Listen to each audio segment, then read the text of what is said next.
ಏನಿದೆ? ಏನೂ ಇಲ್ಲದ ಒಂದು ಬಲೂನ್, ಏನಕ್ಕೂ ಪ್ರಯೋಜನವಿಲ್ಲದ, ಯಾರು ಅದನ್ನ ಮುಟ್ಟದಿರುವಂತಹ ಒಂದು ಪ್ಯಾಕೆಟ್ ಅಲ್ಲಿದ್ದಂತ ಒಂದು ಬಲೂನ್ ಅನ್ನು ನಾವು ಆರಿಸಿಕೊಂಡು ತೆಗೆದು ಅದನ್ನು ಗಾಳಿಯಲ್ಲಿ ಊದಿಸಿ ಒಂದು ಆಕಾರವನ್ನು ಕೊಟ್ಟಿದ್ದೇವೆ.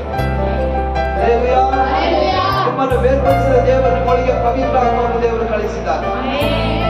ಯಾವುದಕ್ಕೂ ಪ್ರಯೋಜನವಿಲ್ಲದ ನಮ್ಮನ್ನು ಅನ್ಯರ ಮಧ್ಯದಲ್ಲಿ ದೇವರು ಆರಿಸಿಕೊಂಡು ಅವರ ಆತ್ಮವನ್ನು ನಮ್ಮೊಳಗೆ ತಂದು ಅವರು ನಮಗಾಗಿ ಸುರಿಸಲ್ಪಟ್ಟ ರಕ್ತದಿಂದ, ನಮಗಾಗಿ ಸುರಿಸಲ್ಪಟ್ಟ, ನಮಗಾಗಿ ಕೊಟ್ಟ ಜೀವದಿಂದ ದೇವರು ಇವತ್ತು ನಮ್ಮನ್ನು ಲೋಕ